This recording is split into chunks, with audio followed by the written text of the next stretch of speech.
আসসালামু আলাইকুম ওয়া রাহমাতুল্লাহি ওয়া বারাকাতুহু। গুগল এডসের নতুন আরও একটি ভিডিওতে আপনাদের সবাইকে ওয়েলকাম করছি। আমরা গতকালকে গত ক্লাস পর্যন্ত আমরা বিজনেস অ্যাড্রেস, তারপর হচ্ছে আপনার অনলাইন স্টোর কনফার্ম করেছি, শিপিং অ্যাডেড করেছি, তারপর রিটার্ন অ্যাডেড করেছি। হ্যাঁ, তো বিষয়টা হচ্ছে যে এগুলা কেন করছে আপনাদের অবশ্যই মনে আছে। আমি যদি আপনাদেরকে একটু দেখাই, ধরেন ব্যাগ, হ্যাঁ, ব্যাগ লিখে সার্চ করলাম। তো এটা হচ্ছে বাংলাদেশ থেকে, আমি ধরেন সিলেটে আছি, সিলেটের আশেপাশে আমাকে বা বাংলাদেশের এইখানে যে যারা ব্যাগ বেচে তাদের ইয়ে চলে আসছে। সো আমি চাচ্ছি যে বাংলাদেশের বাইরে ধরেন ইউএসের কোনো একটা ক্লায়েন্ট, আমি যদি এখান থেকে ইউনাইটেড স্টেটস দিয়ে হচ্ছে একটা ভিপিএন অন করি, ভিপিএনটা অন করে আমি হচ্ছে একটা রিফ্রেশ করি, তাহলে এই ব্যাগেই সার্চ করলে দেখেন এখানে শপিংটা চলে আসছে। সো এইখানে দেখেন কেউ অ্যাড দিয়ে হচ্ছে তার স্পন্সর দেখতে পাচ্ছেন, তাহলে গুগল অ্যাড দিয়ে সে হচ্ছে, কেউ যদি ব্যাগ লিখে সার্চ করে শপিংয়ে ক্লিক করবে তাহলে গুগল শপিংয়ে চলে আসছে। তো এটা হচ্ছে গুগল মার্চেন্ট সেন্টারের মাধ্যমে আমরা এটা করছি, তাই না? সো একটা ক্লায়েন্টের ওয়েবসাইট যখন একটু পুরাতন হবে, তার অর্গানিক্যালি কিছু ওয়েবসাইট থেকে বিক্রি হবে, একদম নতুন ওয়েবসাইট দিয়ে হবে না, নতুন কোম্পানি দিয়ে হবে না। আমি এটাকে একটু অফ করে ফেলি।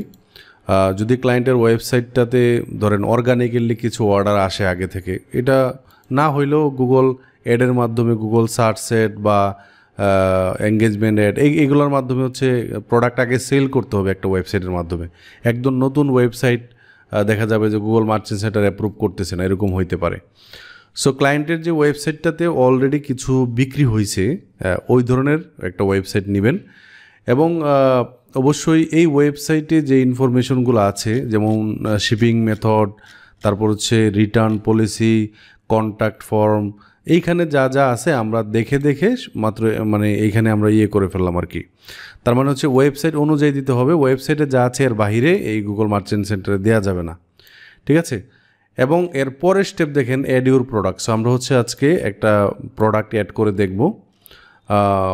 এখান থেকে যদি আমরা নিচের দিকে যাই, বিজনেস অ্যাড্রেস, আচ্ছা বিজনেস ইনফরমেশন, এটা যেহেতু বাংলাদেশ থেকে আমরা করেছি, তাই না? দেশ হচ্ছে বাংলাদেশ। সো ধরেন এখানে যদি আমি ক্লিক করি তাইলে দেখেন দেশ হচ্ছে বাংলাদেশ। সো কান্ট্রিটা একবার ইয়ে করলে আর চেঞ্জ করা যায় না আর কি, বোঝা গেল? সো ক্লায়েন্টের যে ইয়েটা করবেন সেটা অবশ্যই নতুন মার্চেন্ট সেন্টার অ্যাকাউন্ট করলে একটা ওয়েবসাইটের জন্য একটা মার্চেন্ট সেন্টার অ্যাকাউন্ট করা যাবে আর কি। সো এটা সাবধানে করতে হবে, সকল ইনফরমেশন নিয়ে তারপর শুরু করতে হবে আর কি। তো আমরা স্টেপ বাই স্টেপ দেখেছি। তো আমরা যদি এখান থেকে ওভারভিউতে যাই, তো বাংলাদেশ থেকে তো এই শিপিং মেথডটা এটাই নাই, মানে গুগল শপিং অ্যাড যেটা আছে এই শপিং অ্যাডটাই তো নাই। সো প্রোডাক্ট অ্যাপ্রুভ করবে না আমি জানি, তারপরও আমি একটু মেথডটা দেখাই। তো এখান থেকে এই অ্যাড প্রোডাক্টে ক্লিক করি। অ্যাড প্রোডাক্টে ক্লিক করার পর এখানে আপনি add product from a file, তারপর হচ্ছে গুগল শিট, তারপর হচ্ছে অ্যাড প্রোডাক্ট 1 by 1, একটা একটা করে আপনি করবেন, আমি এটাই দেখাই। হ্যাঁ, সো রিকোয়ার ম্যানুয়াল আপডেটস, আপনার এখান থেকে কন্টিনিউতে ক্লিক করলাম, ঠিক আছে? কন্টিনিউতে ক্লিক করার পর ধরেন এটা আপনার একটা ওয়েবসাইট, হ্যাঁ, আপনি একটা প্রোডাক্ট নেবেন, কোনটা নেবেন? ধরেন অ্যাজর্টেড কফি। সো এই কফিতে যাওয়ার পরে ধরেন এই প্রোডাক্টের টাইটেলটা কপি করে নেন, এই যে এখানে প্রোডাক্ট এর লিঙ্কটা আপনাকে দিতে হবে আর কি। সো এই যে প্রোডাক্ট আছে, প্রোডাক্টের লিঙ্কটাকে কপি করলাম, তারপর এখানে পেস্ট করলাম। তারপর হচ্ছে প্রোডাক্টের টাইটেলটা নিব, টাইটেলটা কপি করলাম, একদম জাস্ট 5 মিনিট সময় লাগবে এটা করতে আর কি। পেস্ট করলাম। ব্র্যান্ড আসলে কি? ব্র্যান্ড হচ্ছে ধরেন অর্গানিক স্টোর। সো আমি এটা দিলাম হচ্ছে অর্গানিক স্টোর। তারপর হচ্ছে ডেসক্রিপশন, প্রোডাক্টের যেই ডেসক্রিপশন আছে ধরেন এই পর্যন্ত, এটা হচ্ছে ডেসক্রিপশন, যতটুকু থাকে আর কি এতটুকু আমি হচ্ছে দিব। সো একটা প্রোডাক্টে কী কী দিতে হয় এটা যদি আপনি জানতে চান, সেই ক্ষেত্রে একটু গুগলে সার্চ করলেই হবে যে গুগল প্রোডাক্ট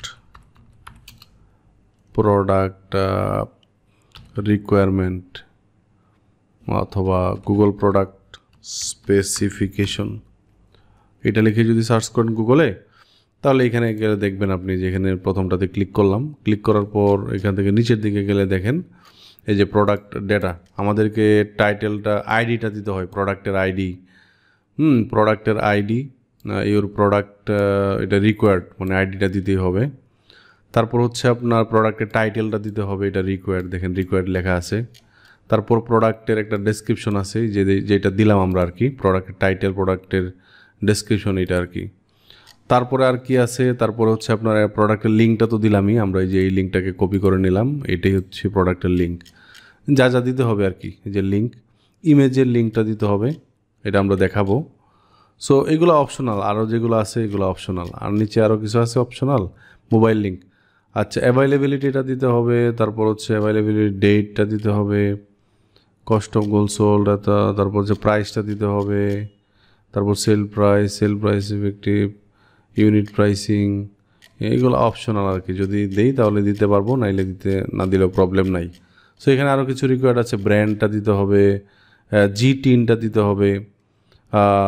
এটাও দেখেন এখানে লেখা আছে strongly recommended for all other products, ঠিক আছে, অপশনাল।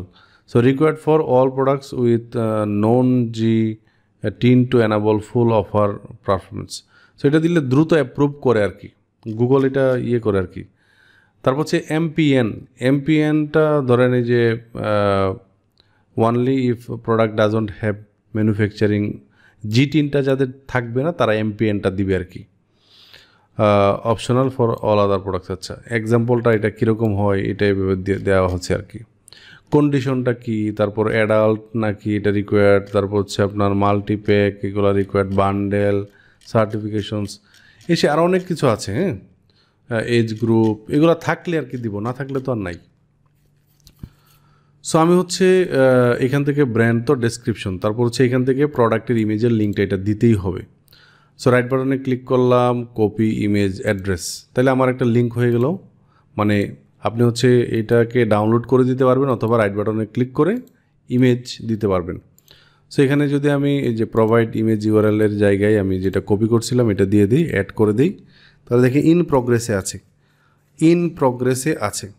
সো এইভাবে সেকেন্ড, থার্ড, ফোর্থ। সো ধরেন এখানে একটা মাত্র ছবি দিব। এখানে যদি আরও বেশি থাকতো তাইলে ওইরকম সেকেন্ডটাতে গিয়ে তারপর এইভাবে রাইট বাটনে ক্লিক করে লিঙ্কটা কপি করে আনতাম এবং এইখানে ক্লিক করে এইখানে ইউআরএলটা দিতাম। তো একটা যেহেতু একটাই থাকুক, এটা ইন প্রগ্রেসে আছে আপাতত। আচ্ছা, প্রাইস, কন্ডিশন, অ্যাভেলেবিলিটি, এটা দিতেই হবে। প্রোডাক্ট টাইপ, এটা কী জাতের প্রোডাক্ট, দেখেন এটা হচ্ছে অ্যাজর্ডেড কফি। তো সো ধরেন আমি হচ্ছে এটা হচ্ছে কফি দিয়ে দিই, কফি, অথবা এখানে নিচে আছে ক্যাটাগরিজ, গ্রোসারিজ টাইপ, এটা হইতে পারে। সো আমি কফি টাইপটা দিলাম, সিলেক্ট এ ক্যাটাগরি। সো এটা ফুড বেভারেজের ভিতরে পড়ে, কন্ডিশন নিউ, প্রাইসটা দিতে হবে। সো এখানে কী লেখা আছে, এখানে হচ্ছে $35। সো $35টাকে এখান থেকে কপি করে দিয়ে দিব। এখন যদি এরকম হইতো যে মেইন প্রাইসটা হচ্ছে আপনার $35, সে বিক্রি করবে অফার প্রাইসটা হচ্ছে ধরেন অফার প্রাইস দিয়ে 34, মানে আরও $5 কম, $30, তাহলে এখানে সেল প্রাইস হইতো $30। বোঝা গেছে? যদি কোনো মানে ডিসকাউন্ট না থাকে, ডিসকাউন্ট প্রাইসটা এখানে দিতে হবে। ডিসকাউন্ট দেওয়ার পরে যে প্রাইসটা আছে এটা সেল প্রাইসে দিতে হবে। কারেন্সিটা কি, ইনস্টকে আছে কি না, কন্ডিশনটা হচ্ছে নিউ। সো এইভাবে আর কি আমাদেরকে এই বিষয়গুলো অবশ্যই দিতে হবে, ঠিক আছে। যদি অন্য দেশের হয় তাহলে ধরেন ইউকের হইলে পাউন্ড হবে, ইনস্টক আছে কিনা এটা দিতে হবে। আচ্ছা, প্রোডাক্টের আইডেন্টিফায়ার্স, আইডি, G10, সো এইগুলো হচ্ছে আমাদের যদি থাকে তাহলে অবশ্যই দিতে হবে আর কি। আচ্ছা, আইডিটা কিভাবে, একটা প্রোডাক্টের এখানে ধরেন আমি কী করবো, স্টারটেক মনে করেন, স্টারটেকে গেলাম, আরে বাবা, স্টারটেক, ধরেন স্টারটেকের একটা প্রোডাক্টে গেলাম আমি, ধরেন এইটাই। হ্যাঁ, তো দেখেন প্রত্যেকটা প্রোডাক্টের কোড থাকে, মানে আইডি থাকে, তাই না, এগুলো। তারপর হচ্ছে ধরেন এখানে যে তাদের এখান থেকে আরও যদি যান তাইলে এই যে এরকম আইডি এগুলো থাকে আর কি। এটাই হচ্ছে যে প্রোডাক্ট কোডটা হচ্ছে আইডি। সো আইডি ওর এসকিউ নাম্বার। সো আমি একটু দেখাই, ধরেন প্রোডাক্টের এখান থেকে ড্যাশবোর্ডে গেলাম, ড্যাশবোর্ডে যাওয়ার পরে ধরেন এখান থেকে প্রোডাক্টস, অল প্রোডাক্টসে গেলাম। তো প্রোডাক্ট কোনটা, অ্যাজর্ডেড কফি যেটা আছে এটা আর কি। সো এখানে দেখেন প্রোডাক্টের আইডি 100 এখানে লেখা আছে, 100 তো 700 আছে। এটা থেকে এডিটে ক্লিক করলাম। এডিটে ক্লিক করার পরে এখানে দেখবেন নিচের দিকে ধরেন আপনি গিয়ে দেখবেন আর কি যে এখানে এসকেইউ নাম্বার, ইনভেন্টরিতে গেলে এসকেইউ নাম্বার। সো এখানে যে জিটিন নাম্বার এগুলা কিন্তু যদি থাকে তাহলে এখান থেকে আপনি কপি করে নেবেন, বোঝা গেল? So UPC, ইএএন, ISBN. সো আমি যদি এখানে যাই, এগুলার অর্থ কি, এগুলার অর্থ আপনাকে একটু বোঝা লাগবে।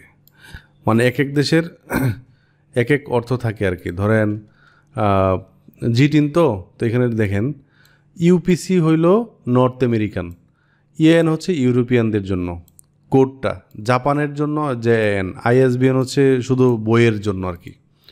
সো এটাই এখানে এখানে এটাই বলছে যে তুমি কি ইএএন নাকি ইউপিসি না জিটিন নাকি আইএসবিএন, এটা আর কি। সো যদি না থাকে সেই ক্ষেত্রে তো আমরা দিব না, তাই না? ক্লায়েন্টের ওয়েবসাইট এখানে তো থাকতে হবে। তো ধরেন এখানে আমি একটা ধরেন রাসেল 01, এটা হচ্ছে তার এসকেইউ নাম্বার। আমি এখান থেকে প্রোডাক্টটা আপডেট করে দিই। তো তার একটা এসকেইউ নাম্বার আমি এখানে পাইলাম না, এইটাকে জাস্ট কপি পেস্ট করতে হবে ভাই। আমি এখান থেকে একটা রিফ্রেশ করে দেখবেন এখানে এসকিউ নাম্বারটা আসবে, এই যে দেখেন এসকিউ নাম্বার আসছে। সো এরকম আর কি, যদি এখানে পান তাহলে এখান থেকে দিবেন আইডি অর এসকিউ নাম্বার দিলাম। জিটিনটা তো নাই, তাই না? সো জিটিনটা হচ্ছে না থাকলে নাই। So don't have GTIN UPC EAN ISBN. So এটাকে ক্লিক করে দিলাম। ক্লিক করার পরে এইখানে আমরা বলতেছি যে this product has MPN number. যদি এমপিএন থাকে তাহলে এমপিএন নাম্বার দিব, বাট এটাতে নাই, কিছুই নাই। সো ম্যানুফ্যাকচারিং, এমপিএন মানে হচ্ছে ম্যানুফ্যাকচারিং কোড, এরকম কিছু একটা ম্যানুফ্যাকচারার পার্ট নাম্বার আর কি। সো অনেক সময় একটা প্রোডাক্টে ম্যানুফ্যাকচারিং পার্ট নাম্বারও থাকে, যদি এটা থাকে সেই ক্ষেত্রে আমরা এটাকে সিলেক্ট করে এমপিএন নাম্বারটা এখানে বসাই দিব। যেহেতু কিছুই নাই সো এটাকে সেকেন্ডটাতে দিলাম। ল্যাঙ্গুয়েজ ইংলিশ, কান্ট্রিজ, ক্লায়েন্টের কান্ট্রিজ থাকবে। তারপর লেভেলস, এখানে কোনো লেভেল টেবেল থাকলে এগুলা সাধারণত দিতে হয় না, দেওয়া লাগে না আর কি। তাহলে অ্যাপিয়ারেল প্রোডাক্ট ডিটেলস, যদি কালার থাকে, ধরেন কোনো একটা জুতা, এটা ব্ল্যাক কালার, এটার সাইজ কত, এই সাইজটা লেখা দেয়া। তারপর কাদের জন্য, জেন্ডার নাকি ফিমেল, এটার জন্য। তারপর ম্যাটেরিয়ালটা কি, প্যাটার্নটা কি, এজ গ্রুপ, এগুলো যদি থাকে তাইলে আমরা দিব আর কি। সো এই কফির এই প্রোডাক্টের জন্য কিছুই নাই। সো যেগুলোতে থাকবে, ধরেন একটা গেঞ্জি আপনি বিক্রি করবেন ক্লায়েন্টের, ধরেন একটা প্রোডাক্ট এরকম যেগুলোর সাইজ থাকে আর কি, শার্ট, প্যান্ট, তারপর আমরা ব্যবহার্য যে জিনিসপাতিগুলো আছে যেগুলোর কালার থাকে, তখন আমাদেরকে এটা দিতে হবে। সো এটা প্রোডাক্টের এখানেই লেখা থাকবে কালার কী আসু বিষয়। আচ্ছা, এডিশনাল আর কি আছে, অ্যাডাল প্রোডাক্ট ইন বান্ডেল, এরকম কিছু তো নাই। শিপিং ট্যাক্স, এটা আমরা অলরেডি শিপিং সার্ভিস অ্যাডেড, এটা আমরা অ্যাড করে দিয়েছি, তাই না? এডিশনাল প্রোডাক্ট অ্যাক্টিভেশন আরও কিছু আছে, এগুলো থাকলে আমরা দিব, না থাকলে নাই। সো এখান থেকে জাস্ট সেভে ক্লিক করলাম। আমি জানি এটা অ্যাপ্রুভ করবে না, অ্যাপ্রুভ করার কথা না। সো এই তো আমরা হচ্ছে তাইলে আমরা এখানে কি করব, স্ট্যাটাসটা দেখতে পাচ্ছেন প্রসেসিং, এটা খুব দ্রুত এটা তারা করে। সো আমরা হচ্ছে এখান থেকে যে প্রোডাক্টসে যাব, প্রোডাক্টসে যাওয়ার পরে অল প্রোডাক্টসে আসার পরে দেখবেন যে এখানে আপনার কারণ কি, এটা অনলাইন আমরা যেহেতু আমাদের কান্ট্রিটা বাংলাদেশ, তারপরে এখানে কোনো মানে আমাদের হচ্ছে ইয়েটা নাই আর কি, ওই পেমেন্ট মেথডটা নাই, এই কারণে এটা অ্যাপ্রুভ করবে না আর কি। সো এইভাবে আর কি। ধরেন আমি যদি এখান থেকে আবারও করতে চাই, এখান থেকে আমাদেরকে যে অটোমেটিক ইনভেনশনস ইমপ্রুভমেন্টস, এটা আমরা সবসময় সব টিক মার্ক দেওয়া থাকবে আর কি এখানে। কারণ কি, আমরা যদি প্রোডাক্টের ইনফরমেশনগুলা করতে চাই যে automatically improve your product main image, so আমরা যদি কোনো পরিবর্তন করতে চাই তাহলে এটা লাগবে আর কি, অটোমেটিক্যালি যাতে করে। তারপর হচ্ছে নিড অ্যাটেনশন, এখানে কিছু আছে কি না। সো এখান থেকে আমি অল প্রোডাক্টসে যাই। সো এরকম আর কি, ঠিক আছে? আশা করি আপনারা বুঝতে পেরেছেন কীভাবে একটা প্রোডাক্ট অ্যাড করতে হয়। এখন যদি আরও প্রোডাক্ট অ্যাড করতে চাই তাহলে কি করতে হবে, তাইলে এই যে এখান থেকে add product, so add product one by one এইভাবে আবার অ্যাড করতে হবে। সো প্রত্যেকটা প্রোডাক্ট ক্লায়েন্টের এইভাবে ওয়েবসাইট থেকে আমাদেরকে অ্যাড করে দিতে হবে। সো ক্লায়েন্ট তো অবশ্যই আমাদের বাইরের দেশের থাকবে, তাই না? যেহেতু এই গুগল শপিং অ্যাডটা বাংলাদেশে নাই, সো অন্যান্য দেশের জন্য আমরা করব। এবং এটা মনে রাখতে হবে অবশ্যই, আপনি যে মার্চেন্ট অ্যাকাউন্টটা করেছেন, এখানে যে ইনফরমেশনগুলো দিয়েছেন, এগুলো ক্লায়েন্টের হুবহু এই ওয়েবসাইটে যেগুলো আছে এগুলাই কপি পেস্ট করবেন, তাইলে কোনো প্রবলেম হবে না। ঠিক আছে, জাস্ট এতটুকুই। তাইলে আজকের ভিডিওটি এ পর্যন্তই। আশা করি আমরা খুব দ্রুত গুগল অ্যাডটা শেষ করব, আরও 2-1টা ক্লাস হয়তো বা হবে। আমরা আগামী পর্বে হয়তো বা একটা প্রোডাক্ট অ্যাড কীভাবে দিতে হয়, শপিং অ্যাডটা কীভাবে দিতে হয়, এই জিনিসটা জানবো আর কি। সো আজকের ভিডিওটি এ পর্যন্ত। সবাই ভালো থাকবেন, সুস্থ থাকবেন। আল্লাহ হাফিজ।